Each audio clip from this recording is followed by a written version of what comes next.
বিধানসভা নির্বাচনের মুখে জেলায় কড়া নজরদারি চলাকালীন নাকা তল্লাশিতে উদ্ধার হলো নগদ টাকা। পুরুলিয়া মফস্বল থানার রুদ্রগ্রামের বাসিন্দা অমর পান্ডে নামে এক ব্যক্তির কাছ থেকে উদ্ধার করা হয়েছে 90,000 টাকা। প্রয়োজনীয় নথিপত্র দেখাতে না পারায় সেই টাকা বাজেয়াপ্ত করেছেন নির্বাচন কমিশনের আধিকারিকরা। সূত্রের খবর, অমর পান্ডে পেশায় একজন ঠিকাদার। বৃহস্পতিবার তিনি তার কাজের শ্রমিকদের পারিশ্রমিক দেওয়ার জন্য 90,000 টাকা নিয়ে যাচ্ছিলেন।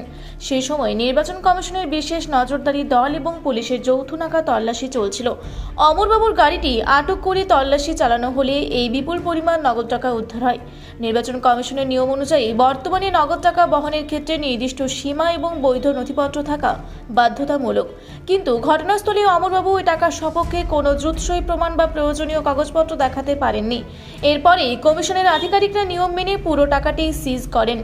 টাকা বাজেয়াপ্ত হওয়ার পর ঠিকাদার অমর পান্ডে দাবি করেন, শ্রমিকদের মজুরি মেটানোর জন্যই তিনি ব্যাংক থেকে এই টাকা তুলে আনছিলেন।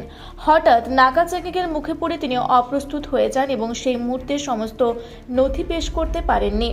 পুলিশ ও নির্বাচন কমিশনের পক্ষ থেকে জানানো হয়েছে, উদ্ধার হওয়া টাকার উৎস খতিয়ে দেখা হচ্ছে। সঠিক প্রমাণপত্র জমা দিতে পারলে পরবর্তী আইনি পদক্ষেপের মাধ্যমে টাকা ফেরতের বিষয়টি বিবেচনা করা হবে। নির্বাচনের প্রাক্কালে জেলায় এই ধরনের চেকিং অভিযান আরও জোরদার করা হবে বলে প্রশাসনের পক্ষ থেকে জানানো হয়েছে।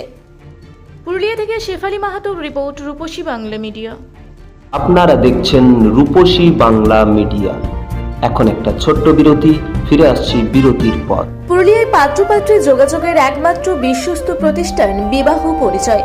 আপনার মনের মতো জীবনসঙ্গী খুঁজতে পাশে রয়েছে বিবাহ পরিচয়। তাই আর দেরি না করে আজই যোগাযোগ করুন বিবাহ পরিচয়। Municipality commercial complex, 2nd floor, Chaibasa road, opposite PWD office, Purulia. Mobile নম্বর 9232440272। ফিরে এলাম বিরতির পর। আপনারা দেখছেন রূপসী বাংলা মিডিয়া।